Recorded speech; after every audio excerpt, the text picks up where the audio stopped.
Bonjour à tous, bienvenue dans 100% Sénat, l'émission qui vous emmène au cœur du travail parlementaire. Direction tout de suite l'hémicycle pour l'examen de la proposition de loi sur l'aide à mourir.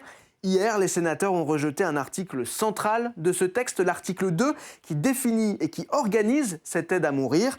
La version alternative, plus restreinte, trouvée par les rapporteurs du texte, n'aura donc pas permis de surmonter les divisions au Sénat. On regarde. Article 2. Demande de parole de Monsieur Chassaing. Merci, Monsieur le Président, Madame la Ministre, Monsieur le Président de la Commission. La loi actuelle, Leonetti-Claes, 2005 et 2016, montre qu'elle permet de répondre à l'essentiel des situations relatives à la fin de vie. Les médecins et les infirmiers des services de soins palliatifs vont totalement dans le même sens que Madame Claire Fortade, Madame Buzyn et bien d'autres. Les soins palliatifs, lorsque les personnes sont dans les soins palliatifs, ils ne demandent pas à mourir ou c'est rarissime. Néanmoins, certaines situations, bien que très rares, de détresse inapaisable peuvent demander une évolution dans le cadre législatif à condition que cela soit de façon maîtrisée et encadrée pour ceux qui veulent mourir et non pour ceux qui vont mourir. Donc, ce texte, effectivement, il faut qu'il n'y ait pas les mêmes dérives que le texte sorti de l'Assemblée. Donc je suis bien sûr d'accord avec les propositions de la Commission des affaires sociales concernant le droit à mourir, substitué par l'assistance médicale à mourir mis en place en articulation avec la loi Leonetti-Claes et la sédation profonde et continue. En toute fin de vie, sans exclure pour quelques cas rares, si détresse inapaisable, une injection létale, je répète, pour ceux qui vont mourir et non pas pour ceux qui veulent mourir. Cela par un médecin ou une infirmière, si le malade ne peut pas le faire lui-même, ce qui est souvent le cas en fin de vie, cet acte n'est pas un acte de prévention ni de traitement. Merci. Merci. Amendement 79, rectifié quater. Monsieur Chevrollier. Ah, pardon. Il y avait une demande de prise de parole sur l'article. Allez-y alors. Oui, je voulais prendre la parole sur l'article. En effet, la question de la terminologie, donc le droit à l'aide à mourir ou l'assistance médicale à mourir, ce n'est pas qu'une simple question sémantique, voire rédactionnelle, comme certains voudraient nous le faire croire. C'est beaucoup plus que ça. Les mots que nous employons, ce sont aussi une vision de la médecine et de la place accordée aux patients dans les derniers moments de sa vie. Depuis plusieurs années, notre groupe socialiste au Sénat défend clairement la création d'un véritable droit à l'aide à mourir pour les personnes atteintes d'une maladie incurable, engageant leur pronostic vital. Nos travaux législatifs en ce sens le prouvent. Employer l'expression de droit à mourir, c'est reconnaître explicitement qu'une personne doit pouvoir choisir. Dans certaines situations exceptionnelles, certes, elle peut choisir de mettre fin à des souffrances devenues insupportables. À l'inverse, parler d'une assistance médicale à mourir, c'est réduire cette question à une procédure technique, médicale, administrative. Cette formulation efface le malade derrière l'acte médical, alors que le cœur du sujet est précisément la volonté du patient. Soigner, ce n'est pas seulement prolonger la vie à tout prix. Soigner, c'est aussi respecter l'autonomie d'une personne, entendre sa demande lorsqu'elle est libre, éclairer et réitérer et éviter des agonies longues et indignes. Merci. Toujours avant cet article, demande de prise de parole de la présidente Cukierman. Cécile Cukierman. Merci, Monsieur le Président, Madame la Ministre, mes chers collègues. Je n'avais pas forcément prévu d'intervenir sur cet article, mais un peu plus tard. Mais effectivement, je crois en tout cas, les propos de notre collègue précédemment m'invitent à réagir. Et je pense que c'est forcément la reprise du débat que nous avons eu en première lecture et les désaccords qui traversent nos débats et qui sont d'ailleurs plutôt sains. Je demeure convaincue qu'il n'y a pas de droit à mourir. Nous allons mourir. Non, mais en fait, je le redis peut-être en d'autres termes que ce que j'ai pu dire en première lecture. C'est-à-dire que nous cherchons finalement pourquoi est-ce que certains, une partie de la population, et chacun y a fait référence, parfois avec des cas particuliers, parfois avec des réflexions plus philosophiques, Pourquoi vouloir absolument inscrire quelque chose qui deviendrait un droit alors que c'est un fait? Et qu'il me semble, et que je suis encore convaincue à travers cette deuxième lecture, que notre rôle de législateur, à savoir celui de faire société, pas de satisfaire les cas particuliers aussi difficiles, douloureux, tortureux qu'ils peuvent l'être parfois quand on est dans cette période de la fin de vie et des dernières heures, parfois même avant cette mort qui n'est pas un droit mais qui est un fait.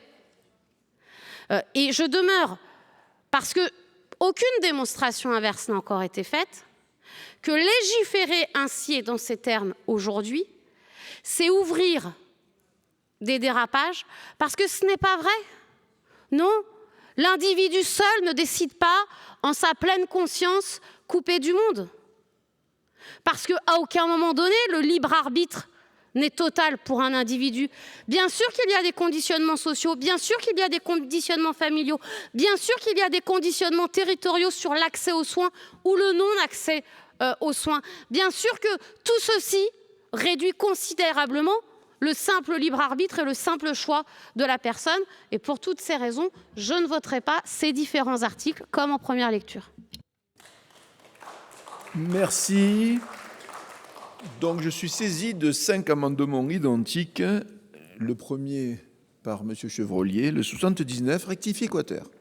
Merci, Monsieur le Président, Madame la Ministre, mes chers collègues. L'article 2 que nous examinons prévoit la création d'un droit à l'aide à mourir. Il franchit un seuil historique. Pour la première fois, notre Code de la santé publique légaliserait l'acte de provoquer la mort sous couvert d'assistance médicale à mourir. Ce n'est pas une évolution, c'est à mon sens une rupture éthique majeure et une révolution inquiétante. Mes chers collègues, notre système de santé repose sur un socle intangible, soigné, soulagé, accompagné. Jamais jusqu'ici il n'a eu pour mission d'organiser la mort. Pourtant, cet article instaure un dispositif où un médecin pourrait prescrire, voire administrer une substance létale. Certains diront que c'est encadré, oui, mais l'exception, une fois écrite dans la loi, devient la norme de demain. De nombreuses voix nous alertent sur les risques de dérive et il suffit de regarder nos voisins en Belgique. L'euthanasie, initialement réservée aux adultes en phase terminale en 2002, a été étendue aux mineurs en 2014. Au Canada, le suicide assisté, d'abord limité aux maladies incurables, concerne désormais des personnes souffrant de troubles psychiatriques. La pente est glissante et l'histoire nous le prouve. Le droit actuel permet déjà d'éviter une obstination déraisonnable et de soulager la souffrance avec la sédation profonde et continue. Elle permet aux patients d'établir des directives anticipées sans jamais franchir le seuil de l'irréversible. Cet équilibre à la fois exigeant et profondément humain est le fruit d'une réflexion collective sur la dignité de la vie et la limite de notre pouvoir sur elle. Notre responsabilité collective n'est pas d'organiser les conditions de la disparition de nos concitoyens, mais plutôt de leur offrir un accompagnement digne, des soins adaptés et un soutien sans faille dans une logique de fraternité. Pour toutes ces raisons, je vous demande donc de supprimer cet article. Je vous remercie. Merci. Le 118 rectifié bis, Madame Garnier. Merci, Monsieur le Président. Il s'agit d'un amendement technique puisque l'article 2 institue l'assistance médicale à mourir dans le Code de la santé publique, opérant ainsi une assimilation problématique de l'acte létal à un acte de soin. L'article 2 de la proposition de loi, dans le même temps, a expressément exclu par l'introduction d'un 3 à l'article L. 1111-12-1 l'aide à mourir du droit fondamental à la protection de la santé. Il convient donc, chers collègues, d'en tirer toutes les conséquences sur le régime applicable. Un acte qui n'est pas un soin ne saurait emprunter aux soins ses obligations, ses garanties, ni les vecteurs de sa promotion. L'amendement que nous proposons participe donc de cette cohérence d'ensemble, faute de quoi l'aide à mourir ferait l'objet d'un régime hybride contradictoire, tantôt considéré comme un soin, tantôt considéré comme un non-soin au gré des dispositions, créant ainsi une insécurité juridique majeure pour les professionnels comme pour les patients. Je vous remercie. Merci, chers collègues. La parole est maintenant à Monsieur Ravier qui va défendre le 344. Merci, Monsieur le Président. Il s'agit d'un amendement de suppression, donc, car nous sommes au cœur de cette proposition de loi. L'article 2 de la commission des affaires sociales prévoit qu'un médecin puisse administrer une substance létale. En des termes moins lisses, on dirait tuer son patient. La devise de la République deviendrait alors indignité, illibéralité, irresponsabilité. Tout d'abord, ce dispositif législatif est contraire à la dignité.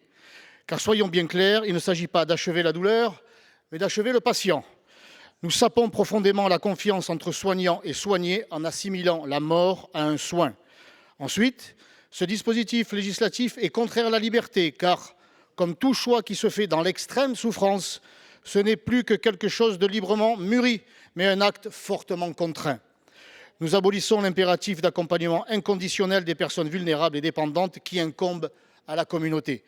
Enfin, ce dispositif législatif est contraire à la responsabilité, car cet article, en son alinéa 7, prévoit l'irresponsabilité pénale des professionnels de santé qui y recourent. Nous sommes donc déjà au-delà des lignes rouges et des garde-fous. C'est pourquoi, chers collègues, si vous n'acceptiez pas de supprimer cet article, vous achèveriez le Code civil qui dispose dans son article 16-1 que le corps humain est inviolable. Vous feriez défaut à la sagesse, propre à la réflexion de notre Assemblée et à tout ce qui touche à la vie. Vous détruiriez de manière irrémédiable l'anthropologie qui régit notre culture en passant outre l'interdit fondamental de tuer. Avant d'en appeler à votre vote, mes chers collègues, j'en appelle à votre conscience. Le 495 rectifié terre, défendu par M. Capu.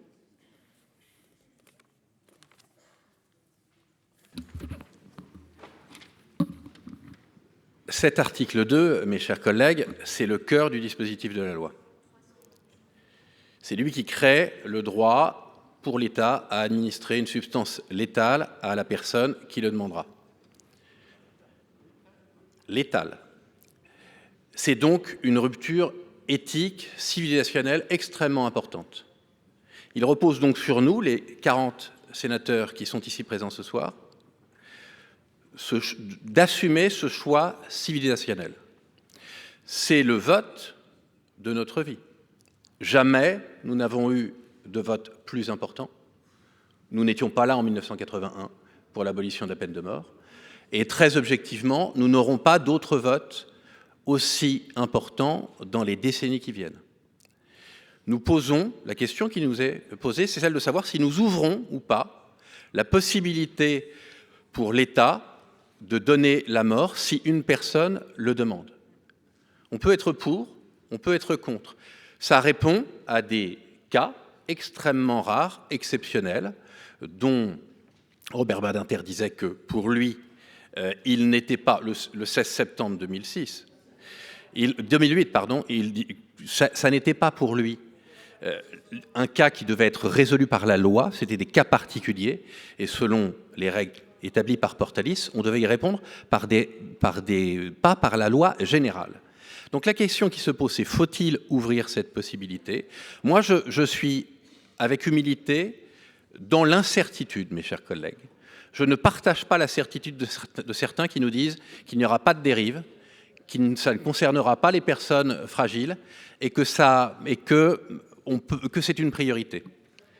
Donc, pour l'ensemble de ces incertitudes, avec humilité, je vous propose de ne pas prendre ce risque et de, par précaution, de supprimer cet article 2. Merci. Les 725 rectifiés bis par Madame Bourcier. Merci, Monsieur le Président, mes chers collègues. Cet amendement vise à supprimer l'article 2. La suppression de cet article s'impose au regard de la gravité des conséquences qu'il pourrait entraîner pour notre société. En introduisant l'assistance au suicide ou l'euthanasie dans le droit, cet article constitue un basculement majeur aux implications éthiques, médicales et sociales profondes.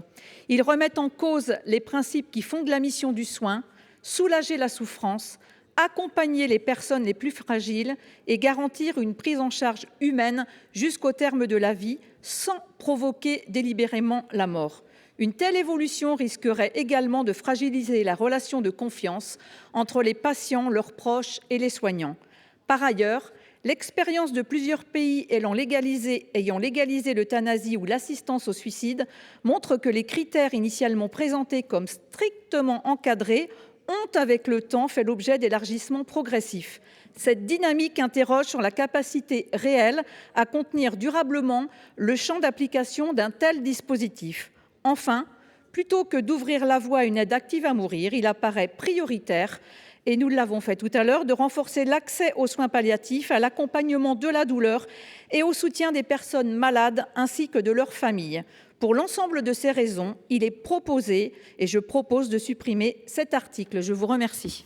Merci. Avis de la commission. Monsieur le rapporteur. Oui, merci, Monsieur le Président. Je vous demanderai l'autorisation, puisqu'il y a 5 amendements, d'avoir un peu plus de temps pour répondre à ces 5 amendements. Je vous en prie. Merci beaucoup. Donc, cet article 2, vous l'avez tous dit, est considérable et il définit l'ensemble de notre position pour la suite du travail que nous devons faire. Notre commission, je vous rappelle, a travaillé cet article 2 et nous l'avons adopté pour autoriser de façon strictement encadrée une assistance médicale à mourir qui pourrait être mise en œuvre lorsque le pronostic vital de la personne est engagé à court terme. À court terme, définition de la Haute Autorité de Santé.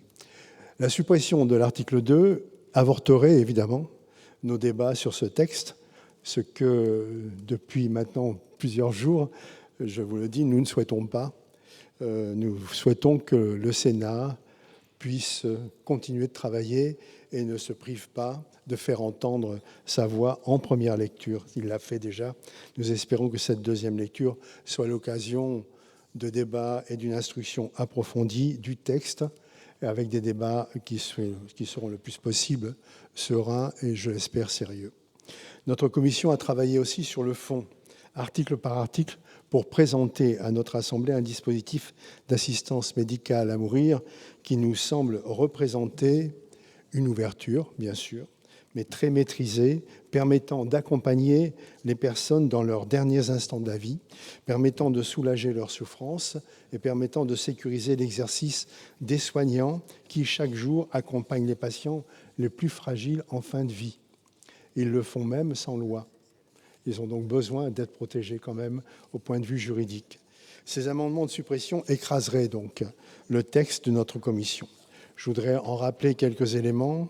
D'abord, nous avons souhaité inscrire la rédaction de cet article dans le prolongement de la loi Claes-Leonetti, en nous référant à la volonté de la personne d'éviter toute souffrance et de ne pas subir d'obstination déraisonnable. Parce que l'assistance médicale à mourir serait réservée aux plus fragiles, nous avons prévu que le soignant puisse administrer lui-même la substance létale uniquement si la personne n'est pas en capacité de le faire elle-même.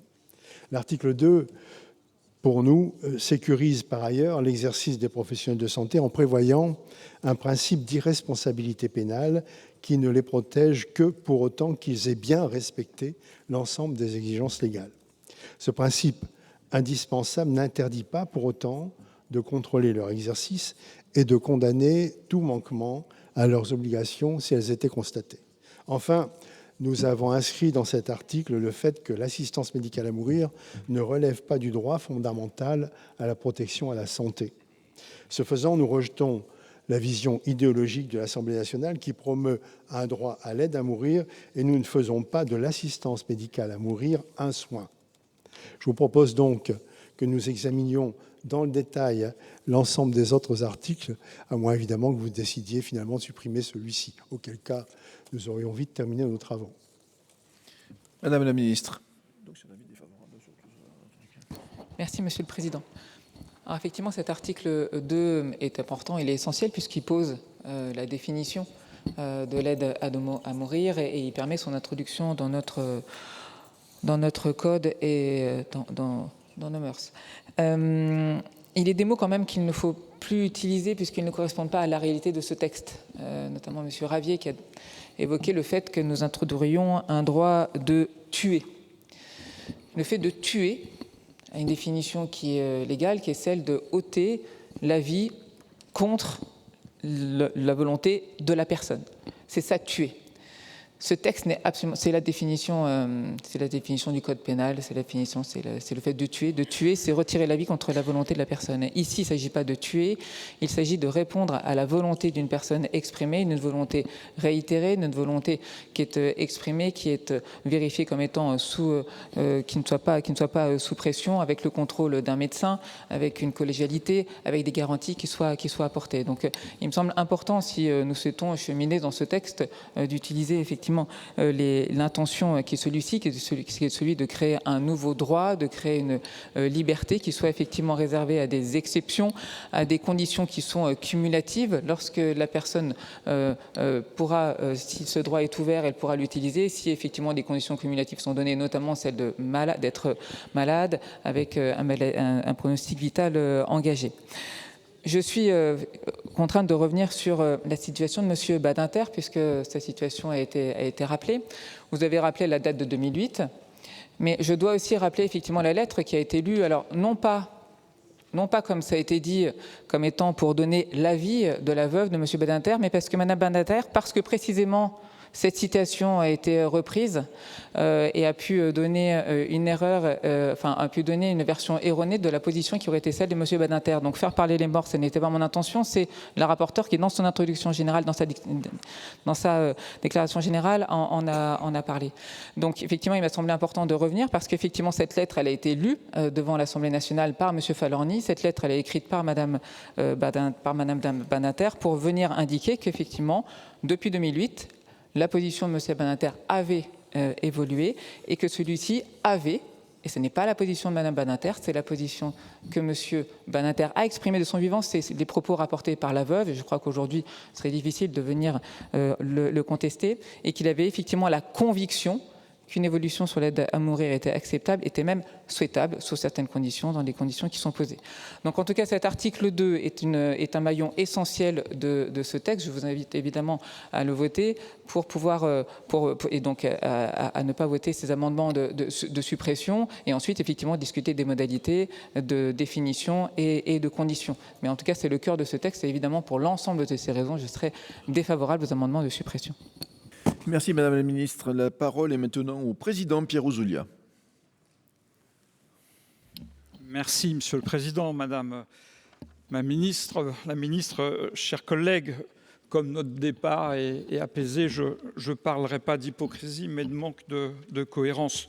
Monsieur le sénateur Ravier, le 21 mars 2019, dans Valeurs actuelles, vous déclarez « J'ai toujours été favorable à la peine de mort ». Et je crois que vous n'avez pas changé d'avis. Voilà.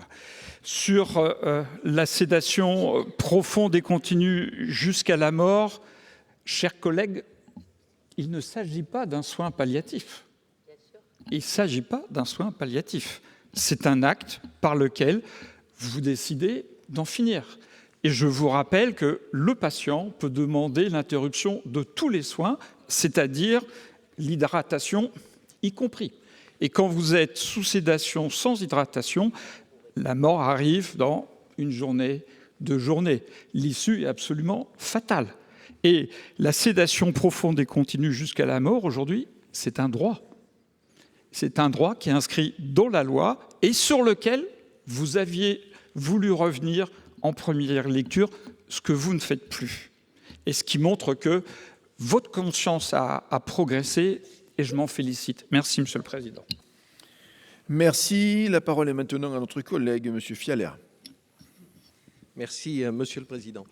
Moi, j'aimerais peut-être un petit peu dédramatiser le débat et les termes qui sont employés. Je ne crois pas qu'on soit dans une rupture anthropologique, comme on nous le dit. Je veux dire, de nombreux médecins, j'en fais partie, ont déjà prescrit et même attribué des cocktails lithiques. Et ce n'est pas une invention de Dr Folamour, c'est des choses qu'on nous enseigne à la faculté. C'est même ce que, par exemple, Vladimir Jankélévitch recommandait. Il ne fallait pas légiférer, mais il fallait que ça se fasse dans le colloque singulier entre le praticien et son patient. Je crois que l'introduction de la collégialité pour la décision est un progrès. Et que ces produits pourront être administrés. Je rappelle aussi qu'il en ne reprenant pas les amendements sur le texte sur les soins palliatifs qui interdisaient que la sédation profonde puisse hâter ou différer la survenue de la mort, eh bien finalement, de facto, nous acceptons qu'elle puisse hâter la survenue de la mort. Donc ça veut dire que la rupture anthropologique, elle serait ici. Et enfin, pour moi, l'aide à mourir est un soin, c'est un soin du trépas. Il y a toujours une ambiguïté sur le terme de la mort qui, Malraux disait que c'était un terme plutôt métaphysique et que le trépas, c'est le dernier acte vital. Est-ce que l'on veut soigner, accompagner avec bienveillance le trépas de ceux qui le réclament, ou bien laisser, comme la voisine de chambre de ma mère qui est dans une EHPAD, associée d'ailleurs à des services de soins palliatifs et qui a dû se défenestrer pour en finir parce qu'il n'y avait pas d'autre réponse. Merci. La parole est à Monsieur Chaumier. À vous, chers collègues. Merci, Monsieur le Président. D'abord, dans le fil de ce que vient de dire Bernard Fialaire, sur cette question de la rupture anthropologique, si on remonte le temps, il s'est dit les mêmes mots lors du débat de la loi Claes-Leonetti. Il y avait des opposants à cette loi, je le rappelle, qui parlaient d'euthanasie déguisée, qui parlaient de rupture anthropologique. Et aujourd'hui, qui parfois nous présentent la loi Claes-Leonetti comme un trésor national auquel il ne faut surtout pas toucher.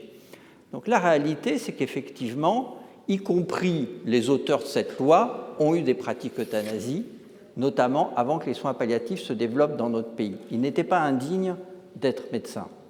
Deuxième point, l'éthique soignante.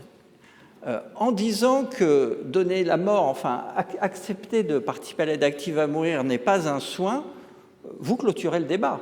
C'est-à-dire vous placez les médecins qui disent « oui, on peut » hors du champ de leur propre éthique. Mais qui êtes-vous pour juger? L'Ordre des médecins ne le dit pas, le Comité consultatif national d'éthique ne le dit pas, l'Académie de médecine ne le dit pas, qui a produit un texte très intéressant qui d'ailleurs distingue très bien l'euthanasie, le suicide assisté et les enjeux. Mais il y a une forme quand même de jugement, pour le coup, de nous dire bah non, ce n'est pas de l'éthique soignante, donc on clôt le débat sur cette question. Et ça mène au troisième point, qui a été soulevé en premier par notre collègue Capu, qui est, au fond, est-ce qu'il faut que la loi intervienne? La loi n'intervenait pas, effectivement. Ça se passait entre les médecins, avec, voilà, bon, ils décidaient. Et donc, c'était la marque aussi du pouvoir qu'avaient les médecins sur la vie et sur la mort.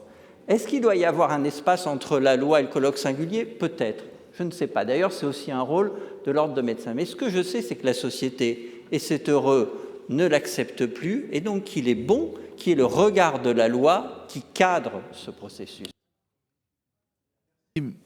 Monsieur Hénaud, à vous. Oui, Monsieur le Président, Madame la Ministre, moi je ne voterai pas ces amendements de suppression. J'ai été sensible à l'argumentation du rapporteur Alain Milon. À l'évidence, cet article 2 est la clé de voûte de ce projet de loi. Et la disparition de cet article 2 stopperait l'intérêt de notre discussion et du débat, qui deviendrait cosmétique au fond et qui ne présenterait plus véritablement d'intérêt. Je pense aussi, c'est la deuxième observation que je fais, que voter contre cet article 2 ou voter pour la suppression de cet article 2, ça revient quand même à une forme de recul par rapport à la loi Claes-Leonetti. Parce que, comme ça a été dit, dans la sédation profonde et dans l'arrêt, par exemple, du respirateur qui est possible pour un malade et que j'ai vécu pour un de mes proches, il y a quand même l'expression d'une volonté, à un moment donné, de se dire eh bien, je choisis le moment de ma mort. Il y a quand même ça dans la loi Claes-Leonetti, et revenir et voter contre l'article 2, c'est manifester un recul par rapport à cette loi. Je ne crois que ce n'est pas souhaitable. La troisième observation, elle est plus politique. Moi, je suis de ceux qui souhaitent que le Sénat s'empare des sujets de société. Quand on est pour le bicamérisme, on doit souhaiter que le Sénat s'empare de tous les projets de loi, y compris ceux qui sont parmi les plus complexes, parmi ceux qui nous obligent à frotter nos cervelles et puis à exprimer nos convictions, à les aborder en conscience, mais à aborder ces sujets complexes. Et quatrième observation, je ne suis pas de ceux qui participent à la dramatisation. Moi, je défendrai tout à l'heure le modèle de l'Oregon qui existe depuis 1997. Et il n'y a, c'est celui du suicide assisté, mais il n'y a ni dramatisation, ni abus, ni excès. Je vous remercie, mes chers collègues. Merci. La parole est maintenant à notre collègue, Madame Garnier. Oui, merci Monsieur le Président. Je voulais répondre aux propos de notre collègue Bernard Jomier à l'instant, qui a cité dans son argumentaire l'Académie de médecine, le Conseil national d'éthique. Chers collègues, vous n'avez pas cité la Société française d'accompagnement et de soins palliatifs, la SFAP, qui est résolument, fermement, depuis toujours, opposé à ce texte de loi sur l'aide à mourir. Je crois qu'il est important de le rappeler dans cet hémicycle parce que ce sont précisément ces médecins, à l'exception de tous les autres, qui fréquentent les personnes en fin de vie, qui accompagnent les plus fragiles, qui accompagnent au quotidien ces personnes en fin de vie et qui sont résolument opposés à ce texte. Je crois que notre responsabilité aussi, c'est d'écouter la parole de ces experts qui fréquentent encore une fois au quotidien les personnes qui vont mourir. Monsieur Retailleau, allez-y, chers collègues. Merci, Monsieur le Président. Madame la Ministre, je voudrais expliquer rapidement les raisons pour lesquelles je voterai ces amendements. D'abord, peut-être, je pense que le rapporteur a raison d'indiquer que cet amendement et ces amendements, cet article, ont une portée considérable, évidemment. Je voudrais d'ailleurs souligner le travail de la Commission, des rapporteurs, qui ont tâché, le mieux qu'ils le pouvaient, d'encadrer d'ailleurs le texte de l'Assemblée. Je pense que malheureusement, ça ne suffit pas, d'abord parce que le geste létal est autorisé, et je pense aussi qu'il y a une forme de confusion avec la sédation profonde, et à plusieurs reprises, dans un certain nombre d'articles, on croit voir une sorte de continuum entre ce texte-là et la loi Leonetti. Je pense qu'il y a une rupture. Jean Leonetti, d'ailleurs, a l'habitude de préciser d'une phrase que l'euthanasie, ça n'est pas aller plus loin, c'est aller ailleurs. Il y a donc bien d'une rupture. Je pense que ce texte, tel qu'il est présenté, sera incompatible avec ce que l'on peut appeler une éthique de la vulnérabilité, de la fragilité. D'abord parce que les pressions, il y en aura dans les familles, les pressions financières sur un système de santé qui va mal. Et d'ailleurs, si on vient de voter un nouveau texte, c'est le 4e depuis 1999, qui proclame l'accès nécessaire aux soins palliatifs, 99, 2005, 2016 et aujourd'hui 2026. C'est bien qu'il y aura toujours une disproportion, une asymétrie entre le peu que coûte une injection létale et le surcoût que coûteront pendant des années la mise en place de soins palliatifs. Vous savez que 180 000 personnes malades décèdent alors qu'ils auraient besoin de soins palliatifs aujourd'hui sans pouvoir y recourir. J'observe par ailleurs qu'il y a une rupture par rapport au suicide assisté. Il y a une contradiction frontale entre les politiques publiques qui étaient menées jusqu'à présent pour la prévention du suicide, notamment auprès des jeunes et des adolescents, où le taux de suicide est dramatique. Comment fera-t-on désormais pour concilier ce que dit la loi avec ces préventions? C'est la raison pour laquelle je ne voterai pas, bien sûr, cet article 2 et je voterai les amendements de suppression. Merci. Docteur Chassaing.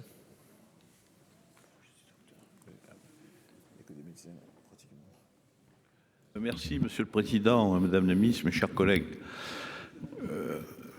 Effectivement, les services de soins palliatifs sont à développer. Lorsque ils sont développés, on se rend compte que les personnes qui avaient demandé à mourir, lorsqu'ils rentrent dans les soins palliatifs, ils sont 9 sur 10, ceux qui avaient demandé, à ce qu'ils ne demandent plus. Les soins palliatifs, d'ailleurs, on a parlé de la sédation profonde et continue. À partir du moment où on accompagne bien les gens, où on prend en charge la douleur, et ça de mieux en mieux, eh bien, en fait, on ne va même pas jusqu'à la sédation profonde et continue. Les personnes sont soulagées et on n'a pas besoin de les endormir. La sédation profonde et continue, diminue un petit peu le temps de vie, puisque en fait c'est un endormissement en un jour ou deux, ou même moins. Et moi, si vous voulez, je pense qu'il y a quand même parfois des malades qui ont des douleurs qu'on n'arrive pas à prendre en charge. C'est très rare. Je pense que dans les soins palliatifs, il y a peu de médecins qui disent on n'a pas pu prendre en charge les douleurs et l'apaisement. Mais dans quelques cas rares, je pense que cette aide à mourir peut être articulée justement avec la sédation profonde et continue. Et dans quelques cas rares, bien sûr, maîtrisé, très encadré, en toute fin de vie, de quelques jours à quelques heures, eh bien, je crois qu'on peut ouvrir, mais bien sûr très encadré, pour pas qu'il y ait de dérives, comme dans les pays, si vous voulez, comme dans les Pays-Bas, où on est passé de 1800 euthanasies en 2002 à 10 000 actuellement. Donc il faut très encadrer. C'est ce qu'a fait le président et les rapporteurs de la commission. Donc je ne voterai pas l'article 2. Merci, Madame la Gontrie. Vous souhaitiez vous exprimer. Pardon. Merci, Monsieur le Président. Pas les amendements. Chacun l'a compris, cet article est un article fondamental dans ce texte. Certains, je suis ravi que mon collègue Ouzoulias acquiesce. Mais n'anticipons pas le débat. Certains, et je viens d'entendre le président Retailleau dire qu'il souhaitait il voterait la suppression de cet article. Ça veut dire que, en fait, on refuse tout débat. Pour notre part, nous ne souhaitons pas voter les amendements de suppression de l'article. Pourquoi ? Parce que oui, c'est un article très important. Nous ne défendons pas tous la même position sur cet article. Mais il y a ensuite un certain nombre d'amendements. Et il sera bien temps ensuite, en fonction de la situation de vote ou non de certains de ces amendements, de voir la nature de cet article 2. Et donc, pour notre part, nous sommes pour le débat. Nous avons essayé en première lecture, nous essayons toujours en deuxième lecture, et donc nous ne souhaitons pas supprimer cet article parce que nous voulons donner la chance de son amélioration et nous aviserons le moment venu en fonction de ce qui sera adopté ou non. Merci. Monsieur Lévrier, à vous.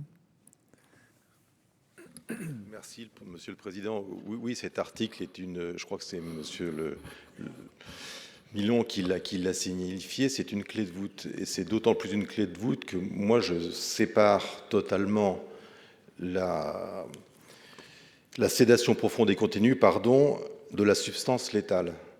Et elle est vraiment, et c'est là où on passe un pas dans cet article. Il y a un exemple simple, il y a une raison simple, c'est qu'on prévoit dans cet article l'irresponsabilité pénale pour le médecin pour le protéger, ce qui est bien naturel si effectivement on utilise des substances létales. Donc on est bien à un moment de basculement sur est-ce qu'on accompagne jusqu'au bout par le soin, la sédation étant considérée comme un soin, ou est-ce qu'on accompagne à la fin en enlevant la vie. Donc c'est un article essentiel et je voterai donc les amendements de suppression. Madame la ministre, oui. Merci, Monsieur le Président. Mais peut-être revenir sur quelques points qui ont été évoqués, et notamment le dernier sur la sédation profonde et continue. Comme ça a été redit, et reprécisons-le, la sédation profonde et continue, c'est la sédation profonde et continue jusqu'au décès. J'ai entendu que ce serait éventuellement un endormissement de quelques heures. Ce n'est pas un endormissement de quelques heures, c'est la fin de l'hydratation, c'est la fin de l'alimentation qui peut, comme ça a été indiqué, durer quelques heures, voire quelques jours, et jusqu'au décès de la personne. Donc, je crois qu'il ne convient pas ici d'opposer ces deux textes. C'est bien deux textes qui sont avec la même finalité. peut-être aussi sur les chiffres qui ont été indiqués, où on dit que ce sont des personnes malades qui vont finalement, et on a indiqué des chiffres de 180 000 personnes, etc. Faisons attention. Une fois encore, les conditions sont des conditions cumulatives. Ce sont des personnes qui seraient atteintes d'une maladie grave et incurable, dont le pronostic vital est engagé, qui font l'objet de souffrances insupportables et qui ne peut être soigné. En tout cas, on est sur des conditions qui sont effectivement très strictes et ne faisons pas peur avec des chiffres qui n'auront pas de réalité. Et puis ensuite, sur le mot suicide, il n'y a pas dit ici que ce sont les suicides assistés. Il faut faire effectivement attention aux termes. Et depuis le début, effectivement, il ne s'agit pas ni d'euthanasie ni de suicide, mais bien d'aide à mourir. Et les mots sont importants, effectivement, pour pas qu'il y ait de confusion sur, effectivement, les règles de prévention du suicide, et notamment à l'intention des jeunes. Merci. Monsieur Capu souhaitait s'exprimer. Merci, Monsieur le Président. En explication de vote, je n'ai pas eu le temps tout à l'heure. Évidemment, au titre de ma première observation, j'en ferai 4. Saluer les travaux de la Commission. Évidemment, je voulais saluer la qualité des travaux qui sont de très grande qualité, mais qui aboutissent. Enfin, la Commission a travaillé beaucoup pour essayer de trouver un texte le plus consensuel possible. Ce que je reproche à la Commission, c'est d'avoir accepté le principe d'administrer la mort par une substance létale. Donc il me semble que c'est une rupture qui ne doit pas être franchie. C'était ma première observation, ça n'est pas un problème de qualité du travail de la Commission. Il me semble que c'est un choix que nous devons faire. Faut-il ou non légiférer ou pas? Faut-il à tout prix un texte, même un texte imparfait, ou faut-il clairement dire les choses et renoncer à légiférer? Je pense, avec Robert Badinter qui l'exprimait le 16 septembre 2008 devant l'Assemblée nationale, que ce sont des cas exceptionnels et que la loi ne peut pas répondre à des cas exceptionnels. C'est pour répondre à l'argumentaire de l'excellent docteur Chassaing. La loi ne peut pas répondre aux cas exceptionnels. Troisième observation, la loi en revanche doit protéger le plus grand nombre. Et on doit donc développer au maximum ce qui inquiète et ce qui fait consensus dans notre société, c'est la souffrance face à la mort. Et donc il faut développer sur l'ensemble de notre territoire les soins palliatifs. C'est ça l'urgence, c'est ça la priorité absolue avant de légiférer sur l'administration de substances létales dont on comprend bien que cela va risquer d'entraîner des dérives. Je vais mettre aux voix l'article 2 et j'ai été saisi d'une demande de scrutin public sur cet article. Monsieur Ouzoulias. Monsieur le Président. Merci, Monsieur le Président, Madame la Ministre, mes chers collègues. C'est pour une explication de vote sur l'article 2. On a bien compris que si cet article 2 n'était pas adopté, la loi serait vidée de sa substance. Voilà. Je ne souhaite pas que cette loi soit rejetée par le Sénat, donc je voterai cet article 2. C'est aussi simple que ça. Merci, Monsieur le Président. Merci, Monsieur le Président. Le scrutin est ouvert.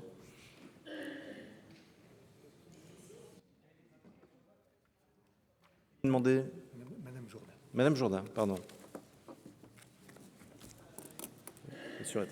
Merci, Monsieur le Président.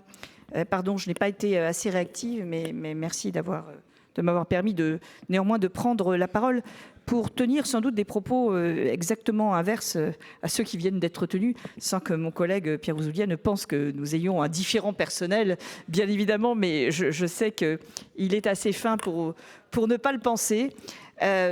Car c'est effectivement une question de principe qui est visée par cet article 2. Moi, je dois dire que j'étais assez impressionnée par les efforts qui ont été faits par la Commission et par nos rapporteurs pour arriver à amener une dimension plus humaine dans ce texte qui prévoit tout de même d'administrer la mort à des personnes qui sont déjà en situation assez vulnérable.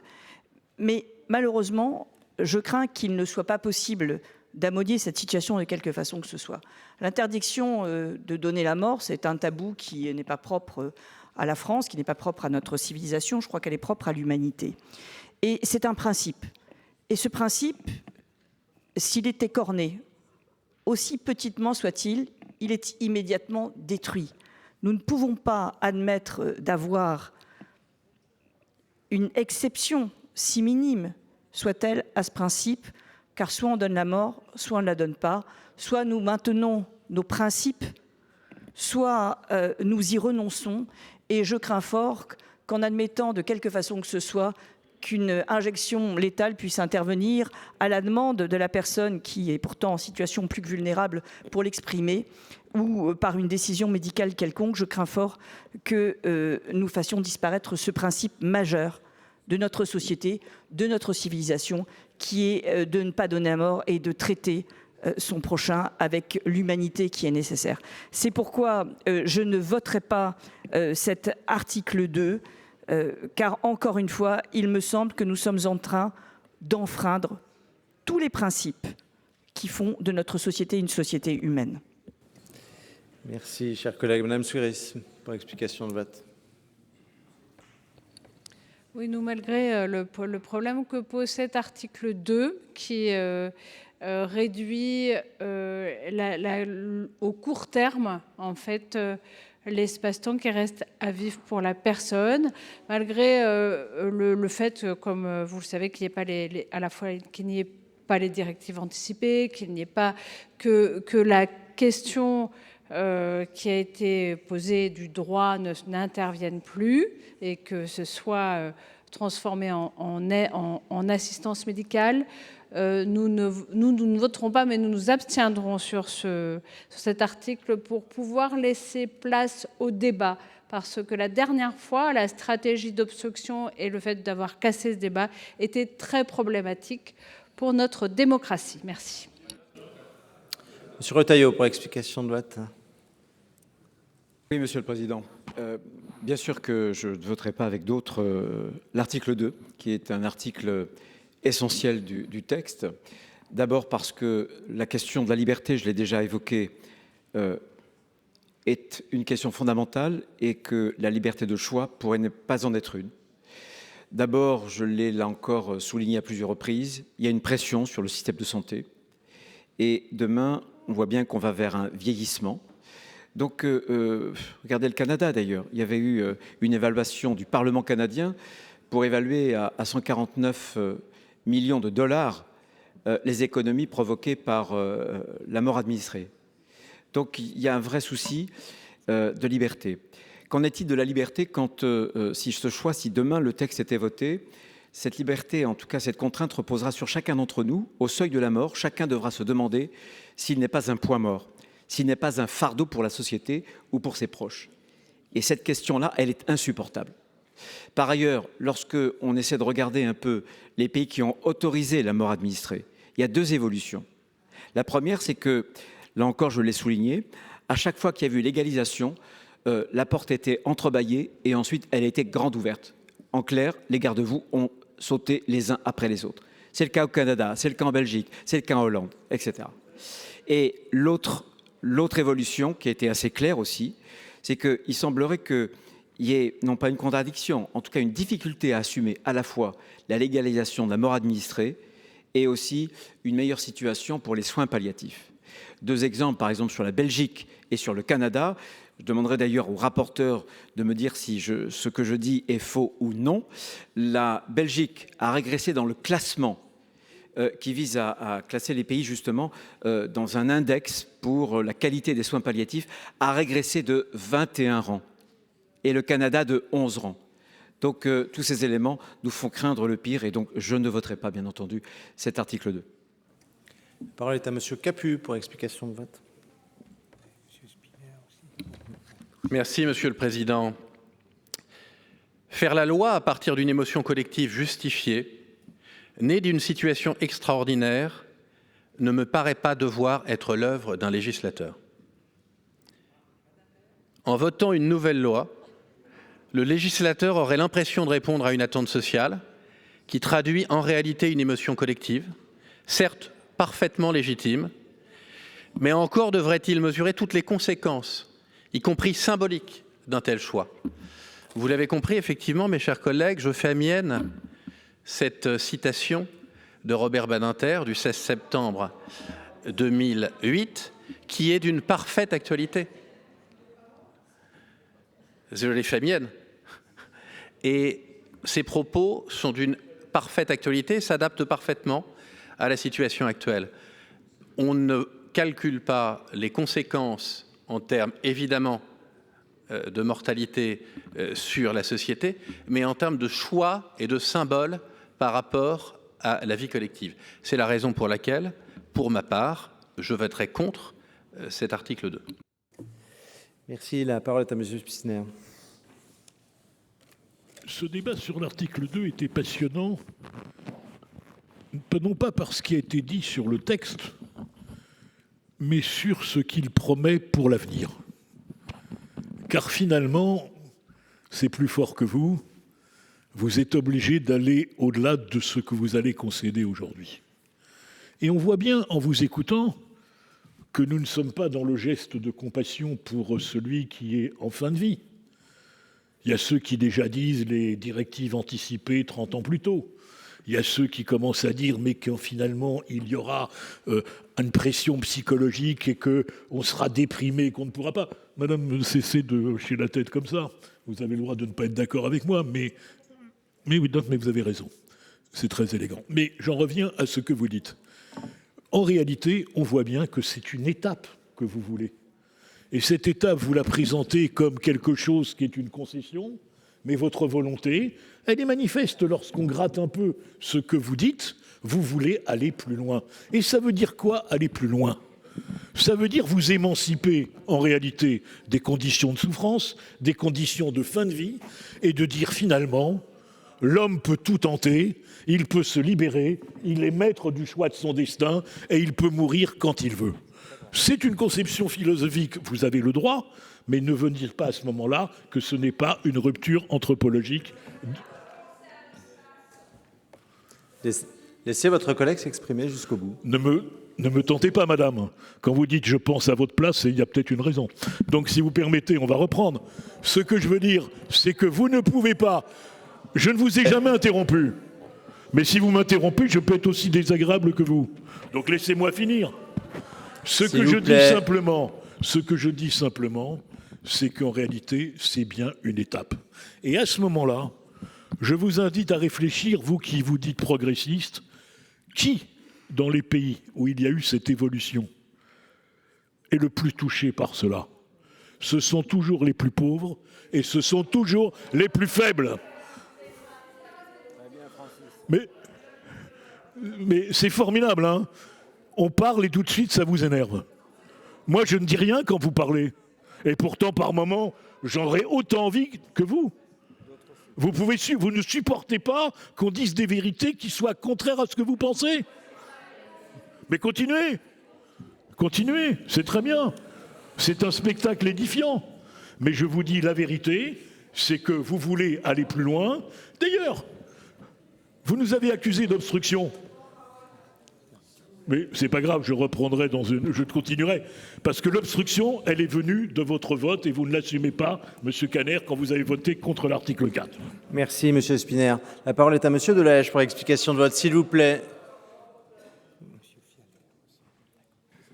Merci, Monsieur le Président. Nous avons démarré ce débat sur l'article 2 par une série d'amendements qui visaient à supprimer l'article 2. Et chers collègues, vous nous avez expliqué que vous ne pouviez pas voter ces amendements de suppression, mais que surtout, ce qui était gênant, c'est qu'il n'y aurait pas eu de débat et qu'il fallait un texte du Sénat.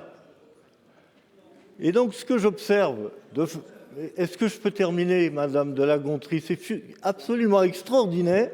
Lorsque nous prenons la parole sur ces bancs, il faut toujours que vous fassiez des commentaires.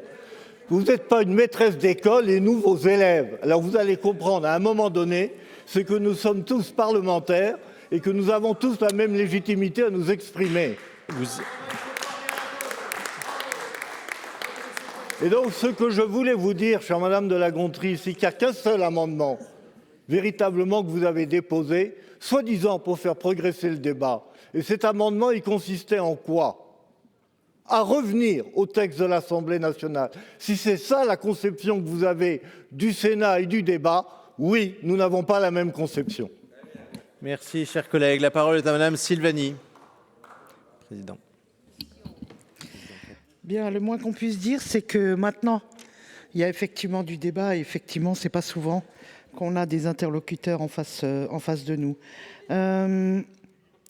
Malgré le peu de portée de l'article, parce qu'on n'est quand même que sur un article pour l'instant, malgré le rejet de pas mal d'amendements qui étaient somme toute assez constructifs, malgré les scénarios catastrophes qui nous sont proposés, pour information, je voterai pour mon groupe majoritairement pour cet article parce que la priorité aujourd'hui, et je l'ai annoncé dans mon intervention générale, c'est d'avancer sur la création d'un droit à l'aide à mourir. Et je voterai donc dans ce sens. Merci. La parole est à Madame Le Houerou. Merci, Monsieur le Président. Alors, les mêmes réflexions conduisent parfois à des votes différents. Pour la majorité de notre groupe politique, nous avons défendu l'aide à mourir, l'aide active à mourir. Cela correspond à nos convictions profondes. Vous nous proposez de voter pour une assistance médicale à mourir. L'esprit du texte est dévoyé. Ce texte que vous nous proposez est vidé de son sens initial, de son sens principal. Nous voulons respecter la volonté de ceux qui militent de longue date pour une mort digne. Et nous défendons cette position et un vote contre l'article 2 permet d'aller dans ce sens. Nous ne pouvons pas ignorer la réalité des souffrances atroces et interminables, pas plus que nous ne pouvons ignorer des milliers de personnes qui, atteintes de maladies graves, attendent une évolution de la loi sur la fin de vie. Donc nous voterons contre cet article 2. La parole est à Madame Bourcier pour explication de vote. Merci, Monsieur le Président. Moi, je ne voterai pas cet article 2, non pas par refus du débat, ni par indifférence aux situations humaines douloureuses qui sont parfois évoquées, mais parce que je considère qu'en franchissant ce seuil, même de manière encadrée, nous changeons profondément la nature de notre droit. Et c'est après un travail extrêmement poussé sur le terrain que j'apporte cette réflexion-là. Je crois qu'une société se mesure aussi à la manière dont elle protège les plus fragiles, ceux qui souffrent, ceux qui doutent, ceux qui pourraient se sentir un jour contraints plutôt qu'accompagnés. Je choisis donc de rester fidèle à un principe de prudence et de protection de la vie qui fonde depuis longtemps notre modèle médical et juridique. Et c'est au nom de cette conviction que je voterai contre cet article. La parole est à Monsieur Chassaing pour explication de vote.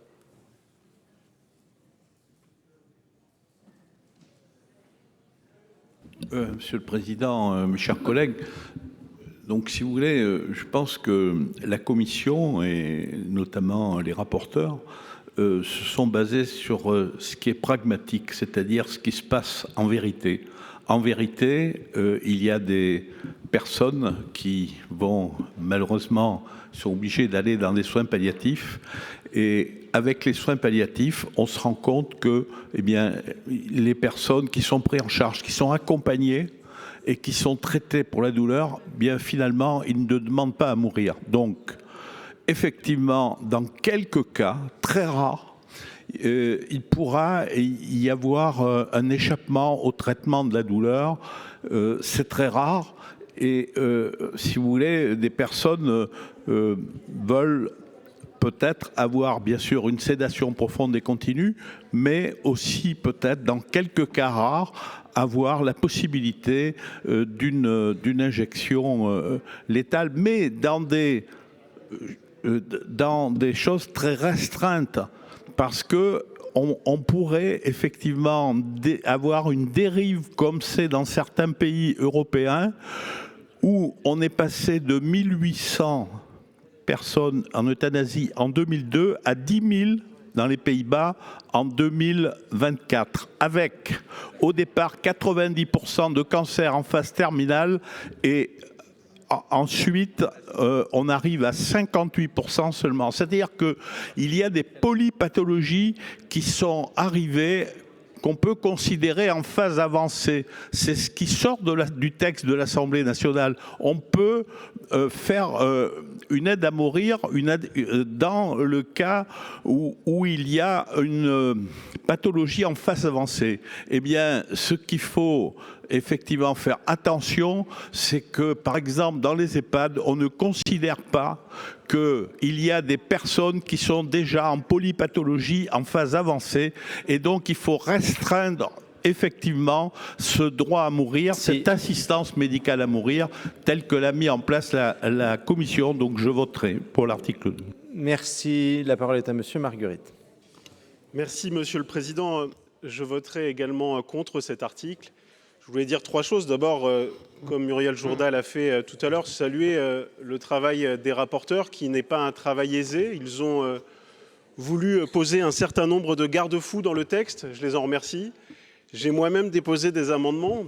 C'est le deuxième point pour tenter d'encadrer au maximum le texte. Mais j'ai aussi acquis la conviction qu'avec les principes, il est difficile en définitive de négocier. J'ai acquis cette conviction, et c'est mon troisième point, avec finalement dans le débat, moi je suis rentré avec des convictions, avec des principes, et j'ai voulu les confronter à la réalité. Je me suis documenté beaucoup sur ce qui se faisait ailleurs, et j'ai compris, je crois, comme beaucoup de nos concitoyens, lorsqu'ils vont au fond du débat et lorsqu'ils changent de point de vue, ils ont compris que ce texte n'était qu'une étape et que la première étape avant d'autres évolutions. Il n'y a pas d'autres exemples dans les pays qui ont ouvert la brèche, qui ont ouvert la voie, où il n'y a pas eu d'autres évolutions, où il n'y a pas eu d'autres demandes ensuite qui sont venues pour faire de ce dispositif un dispositif utilisé de plus en plus massivement. Et la troisième et dernière chose que je voulais dire, c'est que pour achever de forger ma conviction, j'ai confronté cette conviction en visitant des centres de soins palliatifs, comme je pense beaucoup l'ont fait. Et de ces visites de centres de soins palliatifs, j'ai acquis une conviction profonde. C'est que ce texte, il n'était pas voulu par la communauté médicale. Parce que depuis que nous débattons de ce texte, il y a 3 conséquences qui sont déjà extrêmement perceptibles. D'abord, on parle souvent de la souffrance qui est absolument insoutenable. Nous n'y sommes pas insensibles. Dans les centres de soins palliatifs, on vous explique que c'est extrêmement rare. La deuxième chose, c'est qu'on parle des personnes qui arrivent en début de soins palliatifs avec une conviction qui en change. Et depuis que nous débattons, elles ont peur de changer d'avis. Et la dernière chose, mes chers collègues, que je voulais dire, c'est que la pression des familles depuis que le débat sur l'euthanasie a lieu, la pression des familles, elle est bien une réalité dans les centres de soins palliatifs, et les soignants nous le rapportent et nous devons les écouter. La parole est à Madame Aeschlimann pour l'explication de vote. Merci Monsieur le Président. Mes chers collègues, je voudrais partager avec vous mon vote contre cet article 2. Je voudrais d'abord saluer et remercier nos 2 rapporteurs pour le travail conséquent qu'ils ont réalisé pour le compte de la Commission des affaires sociales, et pour la deuxième fois de cette séquence, de l'examen de ce texte, dans le cadre de cette deuxième lecture, d'avoir essayé de trouver une voie de passage en durcissant, en encadrant autant que possible ce texte très compliqué. Et d'ailleurs, ils ont tous les 2 eu l'occasion de formuler leurs difficultés et leurs réserves dans le cadre de la discussion générale. Maintenant, sur le fond, plusieurs raisons m'emmènent à voter contre cet article 2. Je voudrais les partager avec vous. D'abord, dire les raisons empiriques qui ont été dites, à savoir que toutes les dérives qui ont été constatées dans tous les pays qui ont mis en œuvre cette aide à mourir sont connues et documentées. Ensuite, il existe une contradiction ontologique entre le fait de soigner, l'acte de soigner, et l'acte de donner la mort. Et enfin, cette assistance médicale à la mort est une bien mauvaise réponse au déficit de soins palliatifs qui est très connu et qui est très documenté dans notre pays. Aussi, et nonobstant tous les efforts, et je veux le redire encore avec force, tous les efforts de nos rapporteurs pour trouver une solution et nous aider à sortir un texte du Sénat, car c'était bien l'idée, je préfère, en ce qui me concerne, voter contre ce texte. Merci. La parole est à Monsieur Fialaire. Merci, Monsieur le Président. Eh bien, moi aussi, contraint et forcé, je voterai pour cet article que je juge pourtant imparfait.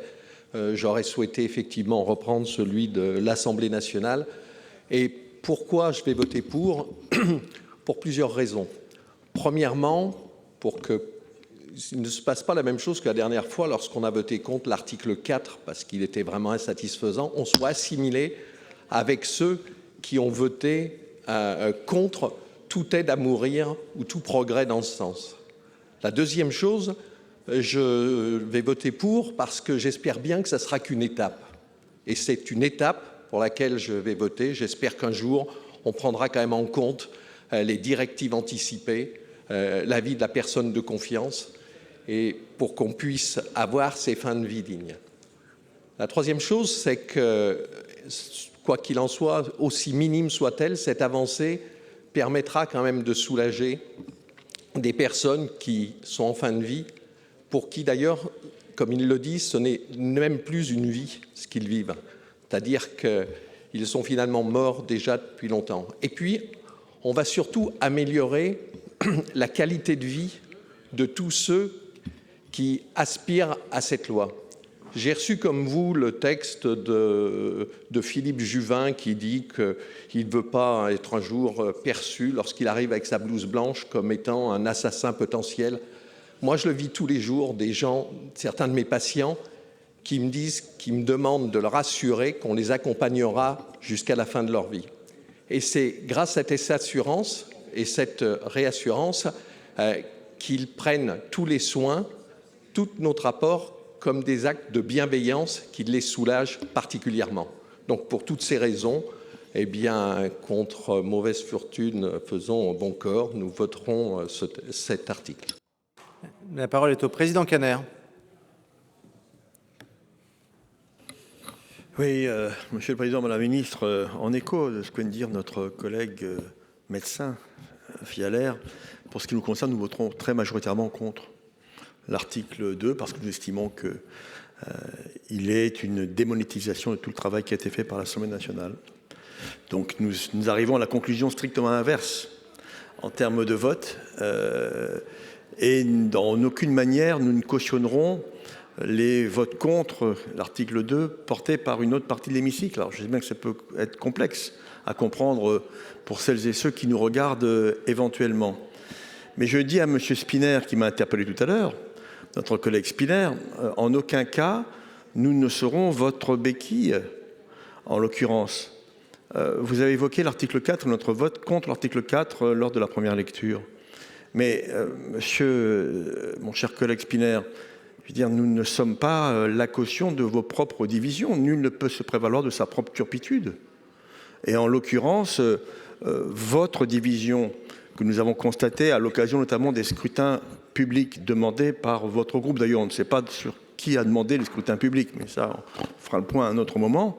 Mais en aucune manière, nous ne voulons cautionner ce qui est chez vous une moins-value par rapport au texte de Léonie Ticlès. Nous pensons que nous pouvons aller plus loin, mais vous voulez aller moins loin que le texte de Léonie Ticlès. Mais il faut l'assumer. Vous auriez pu demander une question préalable pour empêcher tout débat dans cet hémicycle. Voilà la véritable situation politique. Mais en aucun cas, la gauche très rassemblée finalement dans cet hémicycle ne sera votre caution de votre division. La parole est à Monsieur Jomier pour explication de vote. Merci, Monsieur le Président. Moi, je voterai contre aussi cet article 2. Et alors que je pense partager des positions assez proches de ce que Bernard Fialaire vient d'indiquer, mais je crois qu'on est à un stade de la discussion en deuxième lecture où ça n'est plus l'heure de la stratégie. C'est pas l'heure. En première lecture, on aurait voulu que le Sénat contribue. Il n'a pas voulu. Les rapporteurs avaient mis sur la table une proposition qui n'était pas possible de suivre. Là, effectivement, il y a eu, on va dire, un début d'ouverture du débat. À ce rythme-là, il faudrait 15 lectures pour qu'on arrive à s'entendre et arriver à quelque chose en CMP avec l'Assemblée nationale. Là, la proposition qui est mise par les rapporteurs, ils l'ont redit, c'est une proposition sur le court terme. Mais ça ne répond pas. Ça ne répond pas à la question qui est posée. Et je le redis, ça empêche même de définir un cadre efficient, cadre qui est réclamé à juste titre, parce qu'il ne sera plus l'heure de la collégialité, il n'est pas l'heure de la collégialité quand on est à quelques jours de la mort, il n'est pas l'heure d'aller vérifier si une liste de conditions est remplie, on est envahi par la douleur et par la mort qui approche. Et donc cet article 2, il ne faut pas raconter d'histoire. Il ne permet pas de poser un cadre qui soit satisfaisant en la matière. Et j'en veux pour preuve cet ajout des rapporteurs et de la commission et de l'hémicycle de supprimer la référence à l'article L1110 du Code de la santé publique. C'est pour supprimer quoi? Le financement, l'implication des établissements de santé, etc. On l'a bien compris, de dire de toute façon, ça n'est pas un soin. Eh bien si. Donc quand autant de principes ne sont pas respectés par cet article 2, moi, je dis, ça n'est pas possible, je voterai contre. La parole est à Madame Boyer pour explication de vote.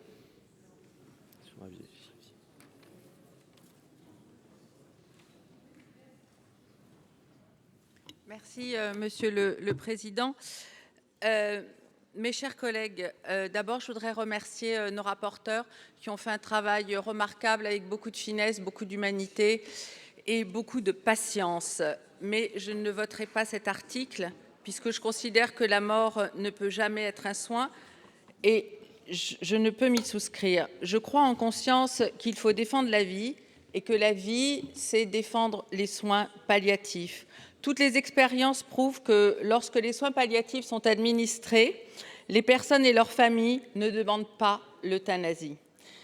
Par ailleurs, je ne peux imaginer que lorsqu'une personne entre dans un établissement de santé, elle se demande si les personnels soignants vont lui proposer des soins ou renoncer. Mettons notre énergie au service des soins palliatifs. Ça fait des années que nous débattons, ça fait des années que nous essayons de construire un hôpital des soins plus humains, plus proches des malades. Et je ne peux imaginer que ce texte ne soit pas une étape, d'ailleurs ça a été dit à de nombreuses reprises, parce que nous avons cette expérience, l'expérience d'autres pays européens ou du Canada. Et je voudrais souligner que les professionnels de santé, ceux qui sont au plus près des malades, et notamment la Société française de soins palliatifs, se sont tous opposés à ce texte. Le moment qui est le nôtre aujourd'hui est un moment grave parce qu'on débat d'une transformation profonde de la société et d'une transformation extrêmement profonde. On l'a dit plusieurs fois, une transformation anthropologique. Et ce moment-là, je crois qu'il ne faut pas le rater en se précipitant et surtout en disant, pour moi, accompagner, ce n'est pas tuer. Et accompagner au mieux, comme on peut le faire avec les soins palliatifs, comme le font les professionnels de santé, c'est ça qu'il faut préserver aujourd'hui. Donc choisissons la vie et ne confondons pas les soins et la mort. Merci. Monsieur Blanc pour explication de vote. Oui, merci, Monsieur le Président. Beaucoup de choses ont été dites, notamment sur la rupture anthropologique qu'emporte ce texte. Mais je voudrais peut-être insister sur la rupture dans notre ordre juridique. Tout le droit, et notamment dans les démocraties occidentales, est un droit dont l'objet essentiel est la protection du faible. C'est vrai du droit commercial dans les contrats, c'est vrai du droit de la consommation, c'est vrai du droit social où on protège le faible contre la puissance de l'entreprise et la puissance du capital. C'est vrai du droit public où on protège le citoyen face à la force de la puissance publique dans des domaines très divers comme le droit de propriété ou tant d'autres. Et voici que dans le droit de la santé, qui est le temple de la protection du faible, parce que c'est la protection du malade, c'est la protection de la personne qui est en fin de vie et qui n'a plus de perspective. Et voici que dans ce droit-là, on va se livrer à une véritable rupture. Ce ne sera plus la protection du faible, ce sera l'élimination du faible. Et cela, je crois que c'est une rupture très profonde dans notre ordre juridique. Moi, c'est la raison essentielle qui fera que je ne voterai pas cet article 2, parce que je crois que le faible mérite protection jusqu'à son dernier souffle. Il attend que la société, ici l'hôpital, le médecin, les soins infirmiers soient à ses côtés, mais qui ne doit pas être éliminé par un acte positif, c'est-à-dire un produit sédatif. Merci, Monsieur Lévrier, pour explication de vote. Merci, Monsieur le Président. Je ne vais pas apporter grand-chose de nouveau parce que énormément de choses ont été dites, en particulier ce que vient de dire mon collègue Blanc qui s'approche de ce que je voulais dire. Je voulais avant tout, parce que j'ai pris une seule fois la parole, remercier les rapporteurs qui effectivement ont fait un travail assez extraordinaire, qui ont essayé de trouver un chemin qui permettrait de trouver une possibilité de commencement de travail avec l'autre chambre. Le seul problème, c'est que le rapporteur l'a dit clairement, cet article 2, c'est la clé de voûte, et la clé de voûte, c'est le passage d'une loi Claes-Leonetti qui faisait tout pour aller le plus loin possible dans le soin, avec à côté les soins palliatifs, qui étaient un élément essentiel, à aujourd'hui cette clé de voûte qui peut passer, en fonction des votes que nous ferons, qui peut passer au droit de donner la mort. Et dans nos textes de loi, il n'y a pas de droit à donner la mort. Et c'est ce passage-là qui pose problème. Moi, j'entends toute la souffrance et je la partage et je ferai tout ce qui est mon possible pour aider les gens qui sont en souffrance, ça va de soi. Mais le passage ici, dans nos textes de loi, de dire « je vais mettre dans la loi française le droit à donner la mort ou le droit à tuer », c'est cela, je ne peux pas le faire. Et ce n'est pas une question de groupe, de parti, de droite, de gauche, de centre, de je ne sais pas quoi. C'est un problème individuel et de valeur de chacun. Et j'aimerais que chacun se respecte sur cela. Vous voyez, Monsieur le Président Caner, je trouve que ce n'est pas très intéressant de dire la droite se divise, alors ne l'utilisez pas. Je ne pense pas que la droite se divise sur ces sujets-là. Il y a des choix différents, des regards et des valeurs différentes. Respectons-les tous. Et comprenez bien que si, en tout cas, pour ce qui me concerne à titre personnel, je ne voterai pas cet article 2, simplement parce qu'il rompt totalement une définition qui est de mettre dans la loi le droit à tuer. Merci, Monsieur Ravier, pour explication de vote. Merci, Monsieur le Président.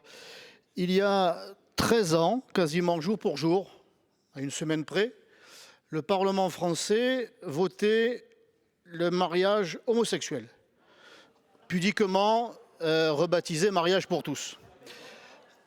Je n'avais pas encore l'honneur de siéger dans cet hémicycle, mais je faisais déjà savoir à l'époque que je m'opposais à ce projet, pas seulement parce que je considérais que le mariage est un acte fondateur d'une famille et qu'une famille c'est un père, une mère pour faire des enfants, pas seulement pour ça, mais parce que je prévoyais que le mariage homosexuel n'était pas une fin, mais le début d'un processus.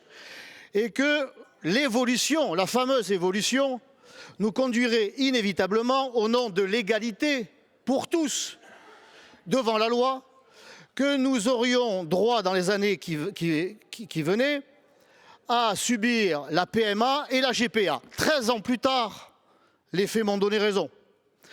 Eh bien, aujourd'hui, je suis dans la même approche, malgré la bonne volonté, malgré la bonne foi, malgré la détermination des rapporteurs que je salue et qui ont tout fait pour nous éviter le pire qui venait de l'Assemblée nationale. Mais le pire, nous l'avons déjà sous les yeux, à partir du moment où nous créons cette brèche, oserais-je la qualifier de meurtrière, à partir du moment où cette brèche est créée qui fait de la mort un soin, nous sommes déjà dans le pire.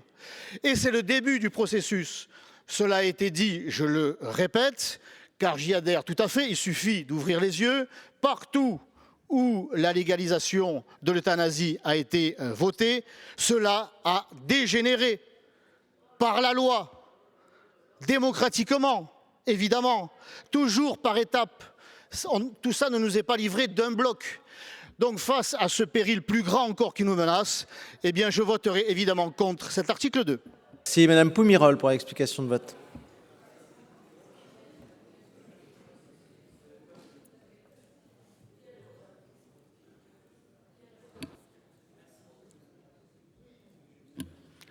Merci Monsieur le Président.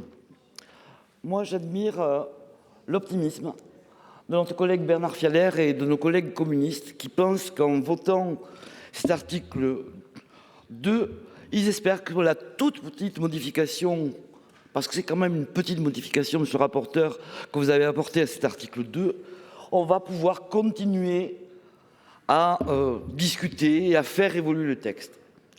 Ben moi, je vous admire parce que quand j'entends toutes les réflexions que l'on a entendues ce soir et toutes les interventions de ce soir, on sent bien qu'il y a une grande partie de la droite qui est ici présente, qui ne veut absolument aucune évolution et pour qui même la loi Claeys-Leonetti est déjà un scandale et qu'il n'a pas accepté. Si, vous avez dit à plusieurs reprises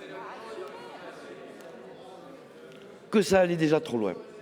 Donc je crois que pour notre part, et personnellement bien sûr, je vais voter contre cet article 2, parce que nous voulons effectivement revenir à un droit à une aide à mourir, un droit des patients qui sont dans des conditions, je rappelle quand même, c'est cadré, il y a 5 conditions qui sont cumulatives, c'est parfaitement cadré, et arrêtez de dire que nous avons derrière des arrière-pensées, des dérives qui vont arriver, alors que vous n'avez aucune arrière-pensée, bien sûr, vous n'en avez aucune.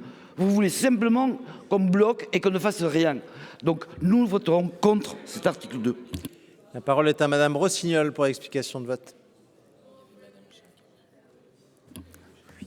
Mais écoutez, moi je voudrais remercier notre collègue Ravier pour son intervention.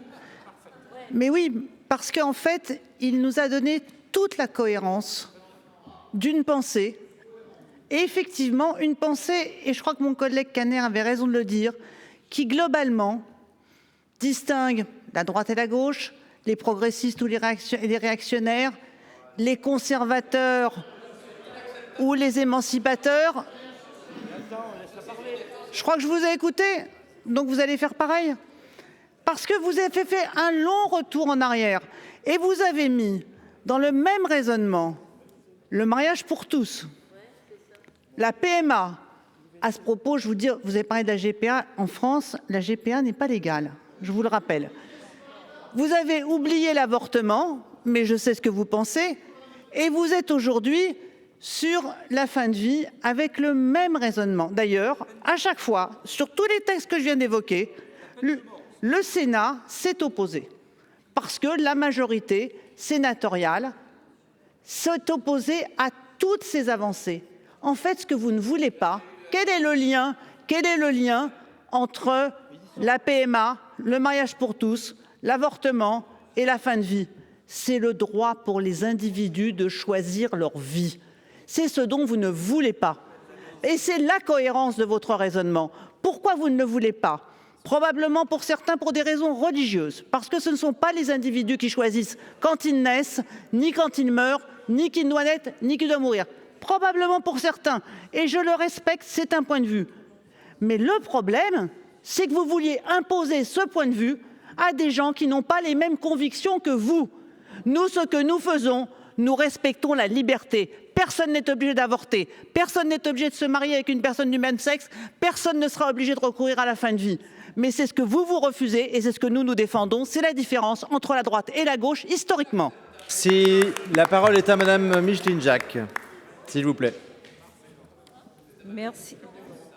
Merci, Monsieur le S'il vous plaît. Président, Madame la Ministre, mes chers collègues. Je pense que nous sommes en train d'organiser ce soir une grosse méprise aux yeux de la population qui ne comprendra plus rien. Pourquoi? Parce que le texte que nous examinons ce soir, ce n'est pas le texte de l'Assemblée nationale, mais c'est bien un texte qui a été réécrit par la Commission des affaires sociales et qui restreint considérablement les effets, on va dire, qui limite ce droit entre guillemets à l'euthanasie aux personnes que je qualifierais d'agonisantes. Bon, c'est un fait. Alors on a beaucoup salué, encouragé le travail du rapporteur. Et ce soir, il faut que la population sache deux choses. Si nous votons contre cet article, cela signifie, et après que nous vidons cette proposition de la Commission, que nous la vidons de sa substance comme cela a été fait en première lecture, cela signifie que c'est la proposition de l'Assemblée nationale qui, finalement, sera légalisé. Et c'est la raison pour laquelle, sur les bancs de la gauche, ils vont voter contre cet article 2 parce qu'ils estiment qu'il n'est pas assez restrictif. Et nous, de notre côté, au niveau de la droite, nous allons voter contre cet article 2 pour d'autres raisons, mais quelque part, nous allons donner l'ouverture in fine à ce qui se passe à l'Assemblée nationale. Donc moi, c'est la raison pour laquelle je suis fidèle à mes convictions. Je suis aussi, j'ai des convictions religieuses, mais pour autant, je voterai en faveur de cet article 2. La parole est à monsieur le rapporteur. Oui. Merci, Monsieur le Président. Je voulais revenir sur 2 ou 3 petits points. D'abord, sur ce qu'a dit Monsieur Retailleau, que vous avez contesté. Dans tous les pays où l'euthanasie et le suicide assisté ont été accordés, l'euthanasie a pris le dessus sur le suicide assisté. Dans tous les pays où ça a été accordé, il y a eu une augmentation considérable du nombre d'euthanasies, et en particulier dans les Pays-Bas, et en particulier au Canada. C'est vrai que, et Madame la Ministre a eu raison, au Canada, quand ça a augmenté, c'est d'abord les riches qui ont eu accès prioritairement à ce sujet. Mais c'est vrai aussi, et il y a eu un deuxième sondage quelques années après, en 2016, où là, ce sont les pauvres qui sont en augmentation considérable, et surtout les handicapés. Et ça a d'ailleurs été une des raisons qui font qu'actuellement, le gouvernement canadien est en train de réétudier l'ensemble du système au Canada à cause de ce problème majeur. Je crois qu'il faut le savoir, et c'est vrai aussi que les soins palliatifs dans ces pays, au Canada, en Belgique, aux Pays-Bas, sont en nette diminution de qualité par rapport à ce qu'ils étaient précédemment. Et donc, Bruno Retailleau vous l'a dit tout à l'heure, mais le Canada, par exemple, a dégringolé de 11 places dans la qualité de ses soins palliatifs par rapport aux autres pays en comparaison mondiale. Donc, il y a quand même des choses qu'il faut savoir et qu'il faut se dire. Monsieur Kanner, vous nous reprochez de ne pas... de ne pas avoir fait de questions préalables, puisque, etc., etc. Honnêtement, Bernard Jomier, vous avez fait le même reproche en commission, mais si vous étiez tant favorable à ce projet, pourquoi ne pas avoir demandé à l'Assemblée nationale, dès que le texte était suspecté d'arriver, de faire un référendum? Ça aurait été beaucoup plus intéressant d'avoir un débat public au niveau de toutes les régions, plutôt que de nous reprocher à nous une cupée sur un texte qui nous est imposé en plus, étant donné en plus le calendrier, vous savez très bien qu'il nous a été particulièrement imposé. Enfin, j'en ai fini avec vous, maintenant je vais de l'autre côté. Juste une chose, mes chers collègues, que je vais vous dire comme ça. L'article 2, s'il n'est pas voté, c'est l'article 2 de l'Assemblée nationale qui devient l'article essentiel. Voilà, merci. Il n'y a pas d'autres demandes d'explication de vote. Donc, je rappelle que cet article 2 fait l'objet d'un scrutin public. Le scrutin est ouvert. Le scrutin est clos.